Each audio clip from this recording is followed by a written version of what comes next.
Kali ini benar-benar sangat sulit dikendalikan, Gusti Prabu. Hampir seluruh prajurit Majapahit mendukung.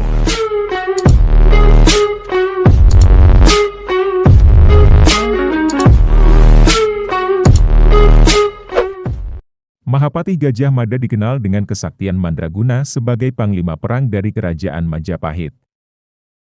Salah satu kesaktian Gajah Mada yang tersohor yakni mampu mendatangkan kabut tebal sehingga membutakan mata musuh yang ingin menyerang Majapahit. Dalam kitab Kakawi Nagara Kretagama yang ditulis Empu Prapanca, disebutkan bahwa Trowulan hampir setiap hari ditutupi oleh kabut. Namun, kabut itu bukan kabut sembarangan.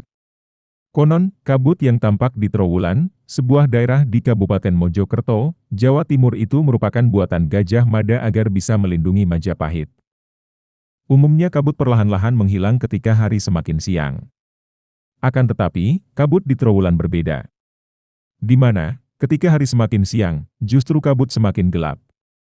Kabut di Trowulan juga aneh, karena berada di tempat yang panas.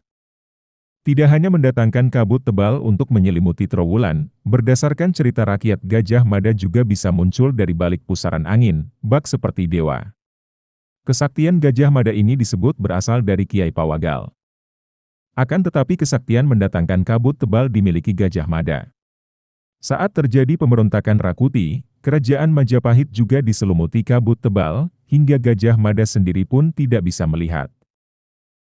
Saat kudeta itu, Rakuti mendatangkan kabut dari Gunung Arjuno dan Gunung Anjasmoro untuk mengelabui pandangan Gajah Mada dan pasukannya. Dalam serat Pararaton, disebutkan bahwa dari sekian banyak pemberontakan yang paling berbahaya di pemerintahan Jayanegara adalah pemberontakan Rakuti yang mendapat dukungan dari Rayuyu, Ratanca, Winesuka, 1319. Pemberontakan ini berhasil mengusir Jayanegara keluar dari kerajaan Majapahit bersama keluarganya dan mengungsi ke desa Bedander. Serangan pemberontakan itu diawali dengan kabut tebal yang menyelimuti Majapahit. Setelah menguasai Majapahit, Rakuti naik tahta menjadi raja. Tetapi tidak berlangsung lama, karena ketidakbecusan, terjadi kekacauan di mana-mana. Perampokan, pembunuhan, pemerkosaan dan rakyat diteror.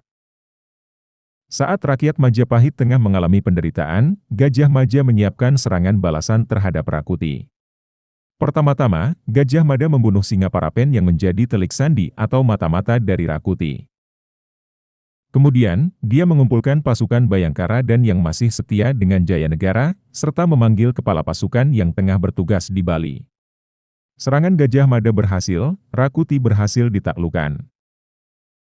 Setelah kerajaan Majapahit diambil alih, Jayanegara beserta keluarganya kembali ke Majapahit dan melanjutkan tugas memimpin kerajaan Majapahit. Demikianlah cerita kesaktian dari Kesatria Majapahit Gajah Mada.